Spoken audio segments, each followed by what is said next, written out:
2 Chronicles chapter 7. The dedication of the temple.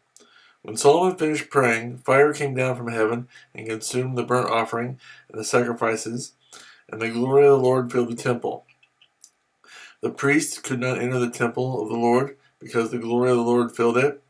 When all the Israelites saw the fire coming down and the glory of the Lord above the temple, they knelt on the pavement with their faces to the ground, and they worshipped and gave thanks to the Lord, saying, He is good, His love endures forever. Then the king and all the people offered sacrifices before the Lord, and King Solomon offered a sacrifice of 22,000 head of cattle and 120,000 sheep and goats. So the king and all the people dedicated the temple of God. The priests took their positions, as did the Levites, with the Lord's musical instruments, which King David had made for praising the Lord, and which were used when he gave thanks, saying, His love endures forever. Opposite the Levites, the priests blew their trumpets, and all the Israelites were standing. Solomon consecrated the middle part of the courtyard in front of the temple of the Lord, and there he offered burnt offerings and the fat of the fellowship offerings. Because the bronze altar he had made could not hold the burnt offerings, the grain offerings, and the fat portions.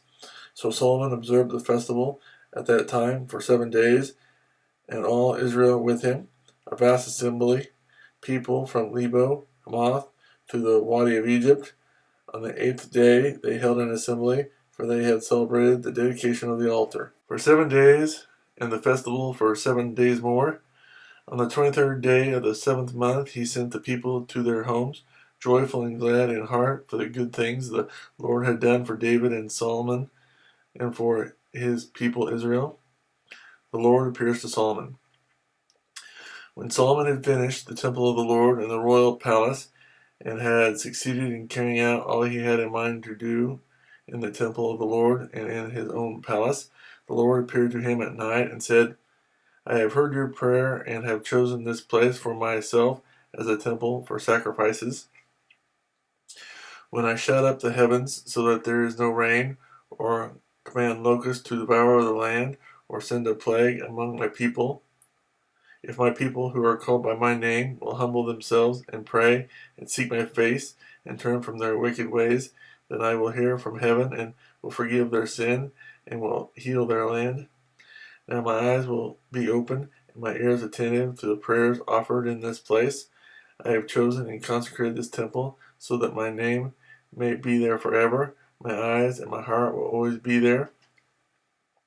As for you, if you walk before me as David your father did, and do all I command, and observe my decrees and laws, I will establish your royal throne, as I covenanted with David your father, when I said, You shall never fail to have a man to rule over Israel.